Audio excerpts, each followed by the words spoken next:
Hi everyone, it's Jessica. Welcome back to my channel. I'm sorry that I've been away. I was sick. I am finally starting to feel better, so that is a blessing, and I am happy to be back here with you today. So today I have a bunch of things going on. I have so much to catch up on, and we're doing a little bit here and there, and I'm just gonna take you with me as we go through the morning.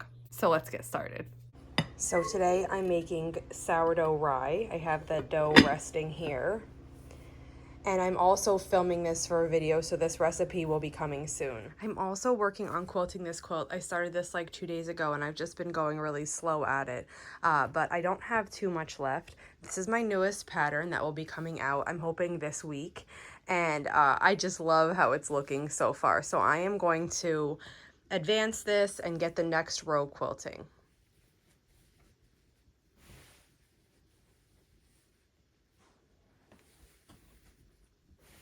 My computer froze overnight, so good thing I've learned my lesson. I always save my design right after I start it so that if it freezes, I can just pull the design back up and get quilting. So I'm restarting the computer, and then I'll get this next row going.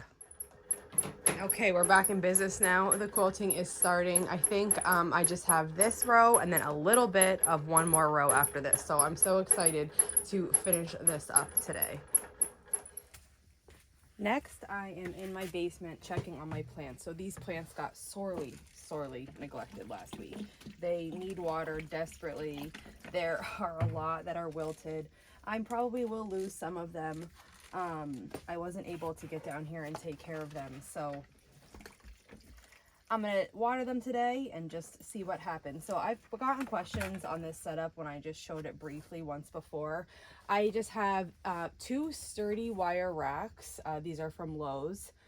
And then I have some LED shop lights. And that's what I usually use.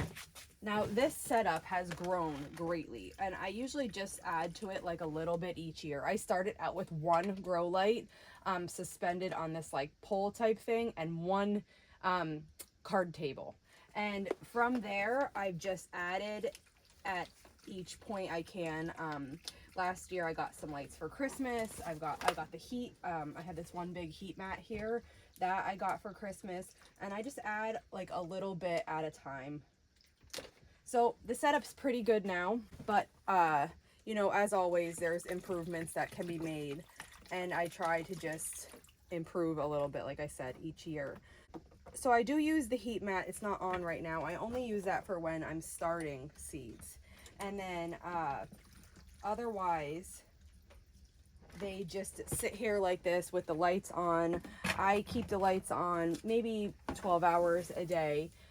And then I have a fan that blows, and I just turn that on for an hour or 2 every day. I think the fan is extremely important. So I wouldn't grow these without the fan. They need that bit of air stimulation to kind of help make them sturdy. Some of these need to be moved up.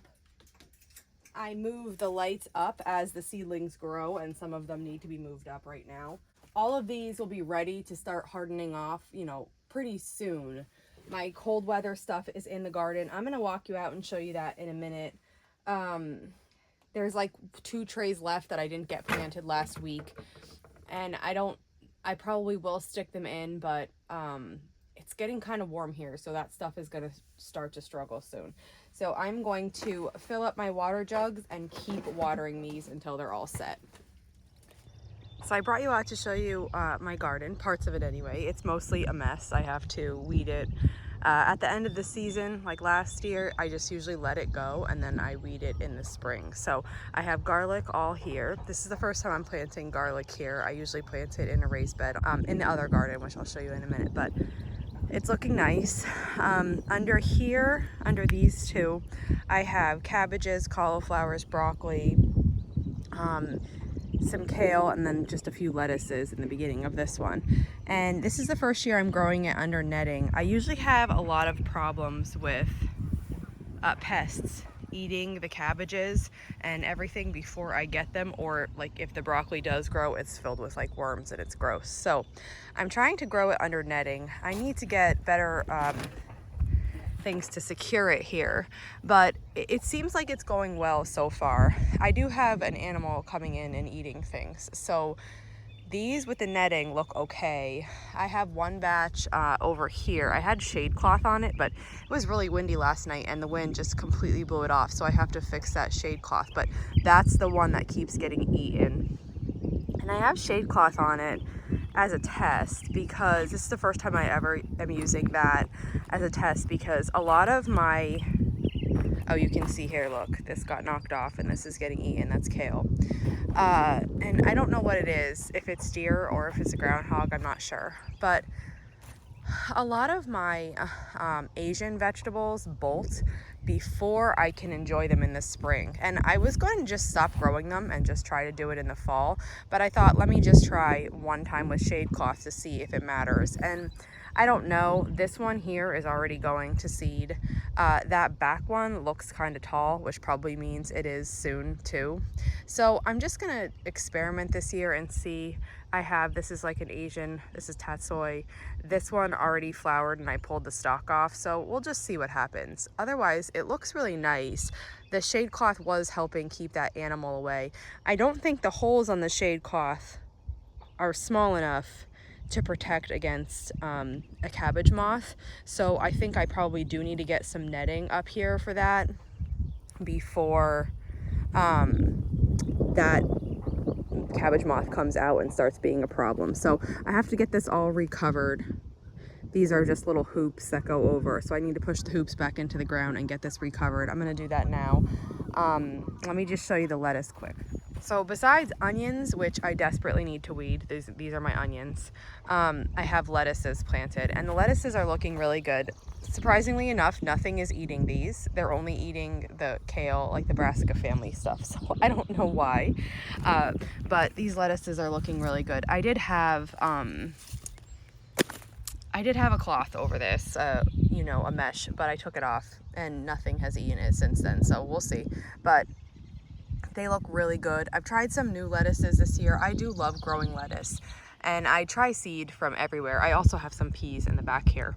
But my favorite place to buy seeds is Johnny's Seeds, and they're a little bit more expensive than other places, but they just grow so well. I have a bunch of, you know, favorite places. That's probably my top favorite. After that is Baker Creek.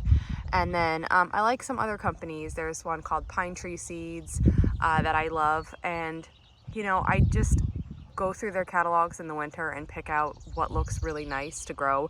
And I picked out a bunch of lettuces from Johnny's, and they are just beautiful. I mean, look at this one. This is like a red romaine. It's so beautiful. And this one is even darker than the other one. So they are really growing nicely here. I find that I can't really grow lettuce in the summer here, so for me it's a spring, and then I have always wanted to grow a fall garden, but usually by fall I'm like so tired out that I haven't, but maybe this year I will, and I think I can grow lettuce in the fall. So these plants are looking really nice, and I love this one. This is a spotted one. Let me see if I can find a tag. Oh, here it is. I think it's this. See, Rusi. And this one, this is one of my favorites. This that I got just from Johnny's, Breen. This is beautiful. This is a dark red romaine.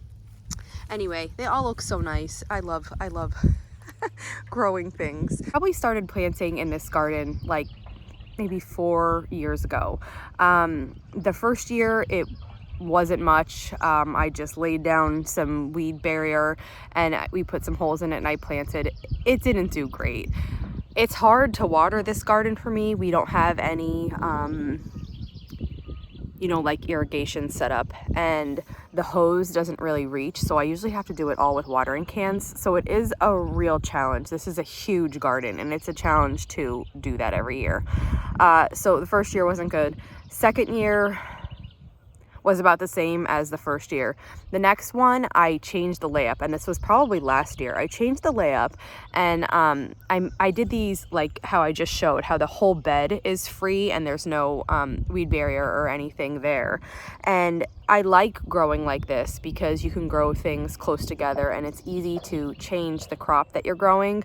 For example, when I did the weed barrier, if I had holes that were spaced 12 inches apart, you know, I was losing space if I wanted to plant lettuce, which you can plant much closer together, or if I wanted to just tuck radishes in between things. I wasn't able to do that. So I like this layout better.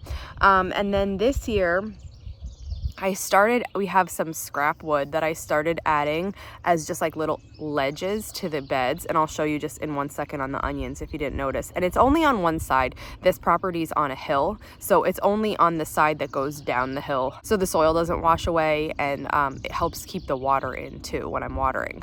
And so the soil in this ground here is not good. It's really compacted, it's pretty rocky, and it's just really just devoid of the life that should be in soil. This property was a commercial farm, and it was farmed from, they did corn and soybeans here. They alternated those two. And when we purchased it, I mean, there were no insects. It was just totally dead. And slowly we've been letting it just come back to what it should be. But for the garden, that's challenging because the soil is just not great. And so this year we brought in a little bit of soil. I do think I need a ton to bring in, but you know, it's a little bit at a time. You can't always do everything at once. So we brought in some soil. I've added it to the top, maybe like an inch or so to the top of a few beds. And I think I've probably done 6 beds, and I have a little bit of the soil left to hopefully do a few more for when I'm planting my summer things. And you know, I've always heard how much of a difference soil makes, and I know this is true because before I had this garden, I had one on my other side of my yard, which I'll show you in a minute. But and when we started that one, we really put in soil. Like we did mushroom compost, we did a bunch of things, and just spread it. And I used to get like bumper harvests from that garden. It was so wonderful. And when I come over here, to this garden, I find that I struggle with things like, you know, I don't get a ton of tomatoes, or I don't, you know, I'll get a zucchini or two and then the plants will die from pests and stuff like that. And I've never had those problems in my other garden. So this year we are trying to start building up the soil. It'll take a few years to get to the level I think it should be by adding. But I want to show you the difference that good soil makes. So first, I'm going to show you a couple plants. All right, so before I show you the plants, this is just what I'm doing here. It's scrap wood, and I just use a little rebar stake and this kind of like U piece to just hold it. And it's just helping so that I was able to add a little topsoil to this, and it's not going to roll down the hill. The plant I want to show you, so keep in mind, here are some. Now this was eaten a little bit. You can see this was eaten here. These two have no leaves. But this is Swiss chard. So there's this Swiss chard, this one, and then this one here. And the other plant here that I think is a huge noticeable difference. I mean, the lettuces are too. So you saw the lettuces, you'll see. This is a Chinese cabbage. And it's doing, you know, kind of well.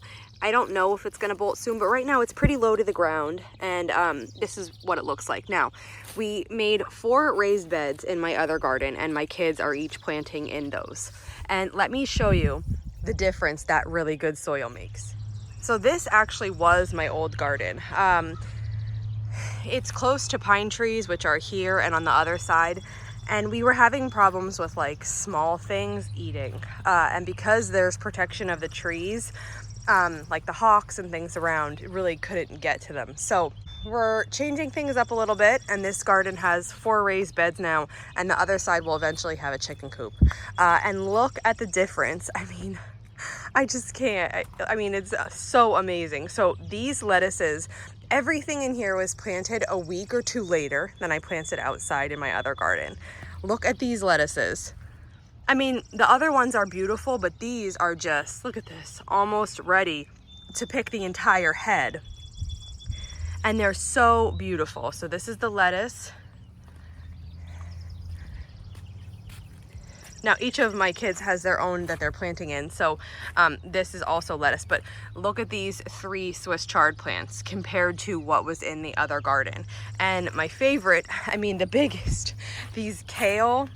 Here is a kale, here's a Chinese cabbage, and then here is a regular cabbage. So let me take the netting off and show you the difference. I mean, first, this kale plant, if you remember the one I pointed to that the deer ate, I mean, it maybe had 2 leaves, and I know it ate it, but it looked nothing like this. This is huge. And then this is the Chinese cabbage in this soil. I mean, compared to that other one, this one's already starting to form a head here. It's just unbelievable. And the cabbage, this cabbage is already curling up and starting to head in the middle. And this is just like weeks ahead of the other garden, even though it was planted a week or 2 later. And it's because of the nutrition in this soil and how it's not compacted, and it's just a perfect medium for these plants to grow in. So, you know, I knew good soil made a difference, but seeing it here firsthand with these plants, I mean, it's just unbelievable. I'm back inside now, and I have a bunch of computer work to do. I have edits on my newest pattern to review. I'm working on some new fabric, so I'm working on the coloring and the drawings of those. And so a bunch of computer work now to plug through, and then we'll get to my favorite part, which is some sewing. I finished my computer work and I'm about to start sewing. So I have a few different things to work on today. One of them is this no point star. I started these stars. I did a tutorial here. This is going to be a swap for my quilt guild. So I have my stars ready, mostly. These ones I have pieced into strips, and the strips just need to be sewn together. And then I had cut out enough fabric to make extra, so I have this board back here with my pieces cut out, and I'm gonna make these. And then what I'm going to do is, we have a quilt show later in the year for our guild, and it's our fundraising event. So the members are making things for, there's going to be a sale. There's also going to be a quilt show of members' quilts and some demos. So I'm going to make these stars, and then I'm going to turn this into a quilt that will go into a silent auction there. So I grabbed, when I was doing this, some red, whites, and blues that I have. I've had them for quite a while now, and I picked some of them out and I cut the pieces needed for this. And if you haven't seen the video on how to make this no point star, I can link to that below, or you can just look on the channel for it. It's a recent one. And these are really fun to make. They're easy to get right. You know, you don't have to worry about cutting off points or anything like that. They're great for swaps because all different skill levels can make this block.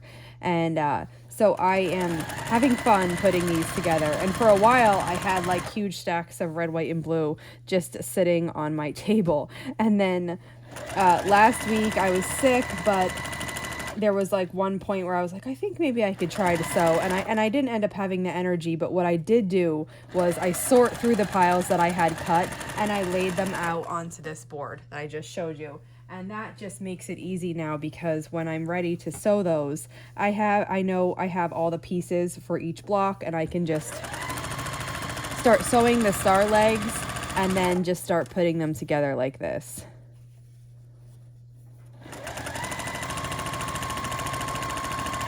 So lots more to do today, but I think I've probably talked your ear off enough for one video.